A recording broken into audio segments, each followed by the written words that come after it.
15 minutes.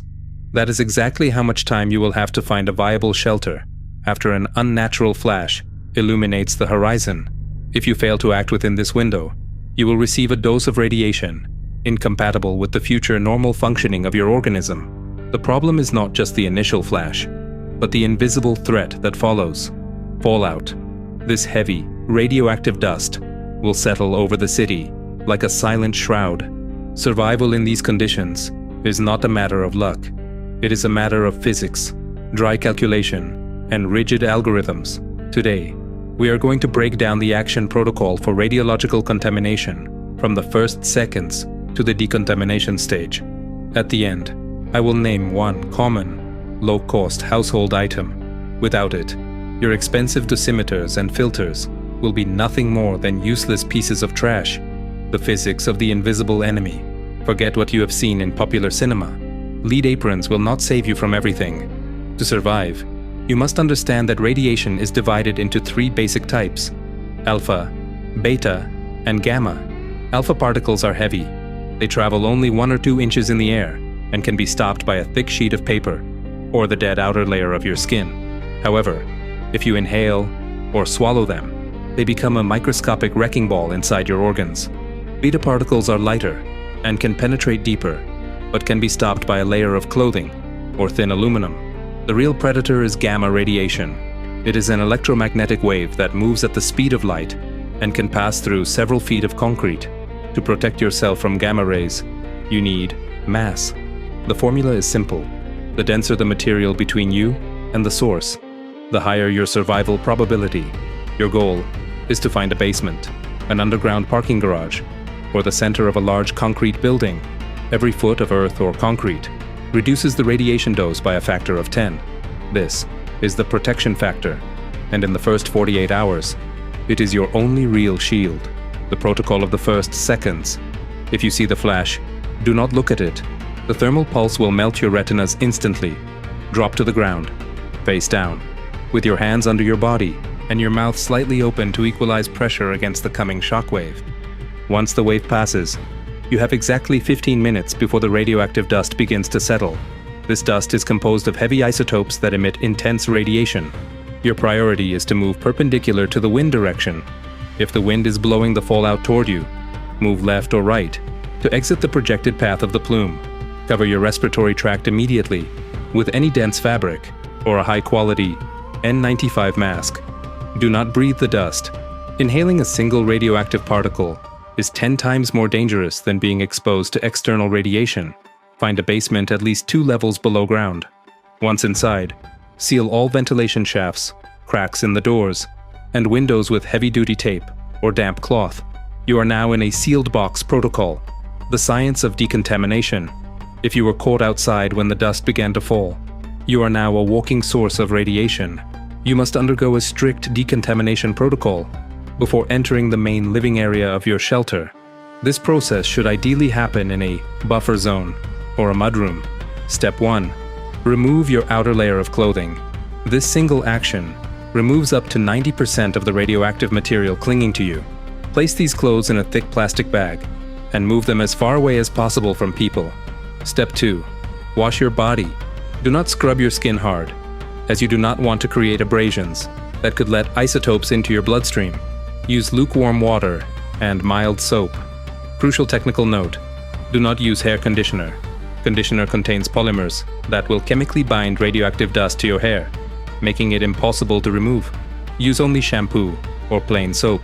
If water is scarce, use wet wipes to clean your face, hands, and the areas around your nose and mouth.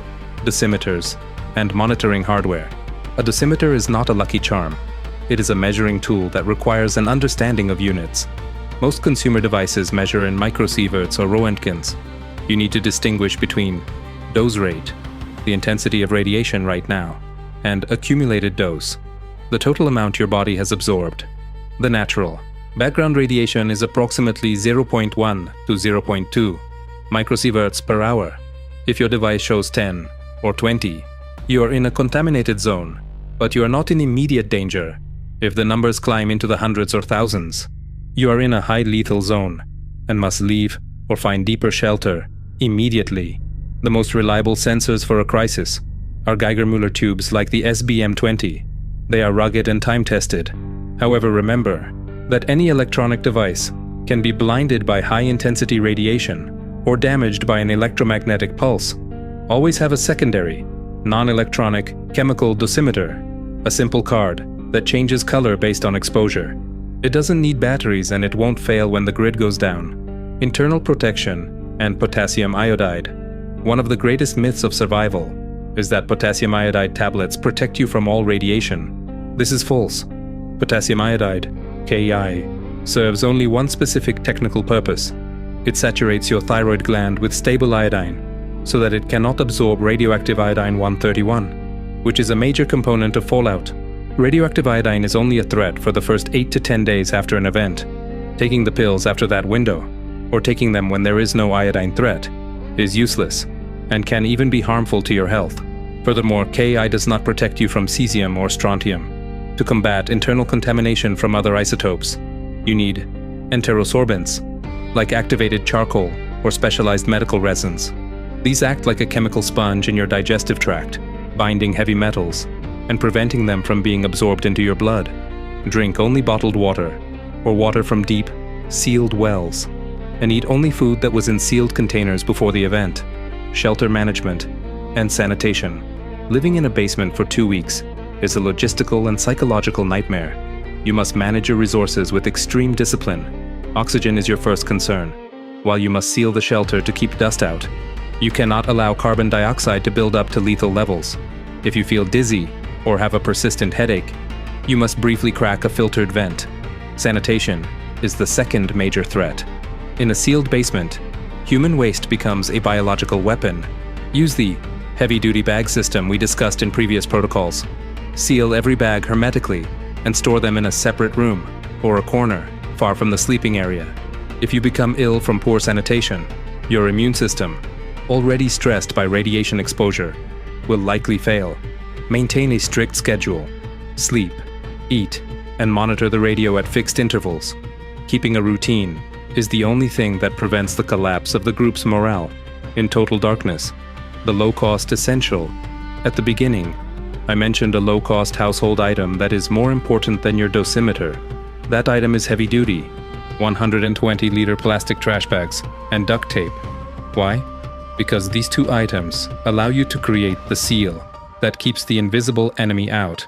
You can use them to build a decontamination airlock, to isolate radioactive clothing, and to manage waste without breaking the hermetic seal of your shelter. Survival is not about having the most expensive gadgets. It is about the intelligent application of materials to the laws of physics. Preparation is your only real armor. If this technical protocol for radiological survival was valuable to you, please subscribe to the channel, hit the like button, and let us know in the comments if you have a dosimeter in your emergency kit. Stay rational and stay safe.